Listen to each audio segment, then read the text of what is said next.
Today we're talking about paying money into the landlord and tenant board when you have no choice. The first step is to read all the steps in the description of my video.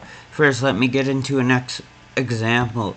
Say, if you've been paying rent and your landlord advertised your place with a dishwasher, a fridge, a stove, right?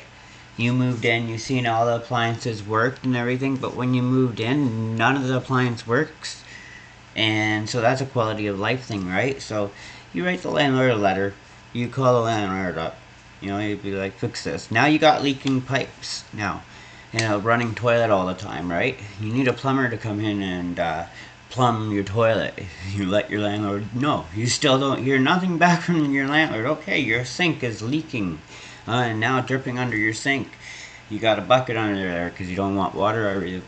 You write your landlord and do the same thing. You hear nothing. So you know what? You fed up with him. So paying money into the landlord and tenant board on the Turbine Rules of Ontario Landlord and Tenant Board. Overview: who can pay money into the landlord and tenant board, how to pay money, information for tenants, payment direct or ordered by an landlord and tenant board check, contact landlord and tenant board. Okay, overview: in specific situations, Residential Tenancy Act 2006 allows a party to an application to pay money into the landlord and tenant board. Also may pay direct to a party into the landlord and tenant board. They got a CIBC account, so you just go there and you put the money in trust. The party must first get a deposit slip from the landlord and tenant board. You can send a request for a deposit slip by email to this email address that you see right there with your file number and request for deposit slip.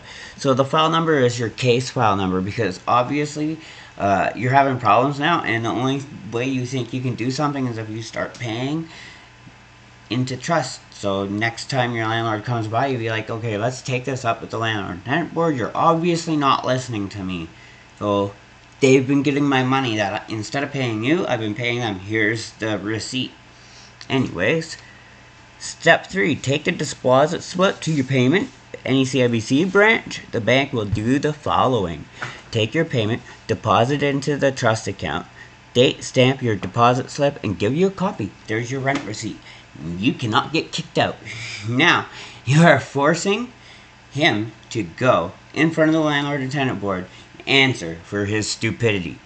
Most of the time, tenants don't have the high ground. So if you have a chance to get the high ground, get the high ground, because really, the rent's going out crazy sky high. So you don't want to have to look for a new place. If you're in a nice house, keep it, If you're good with paying your rent, keep paying your rent and make an application.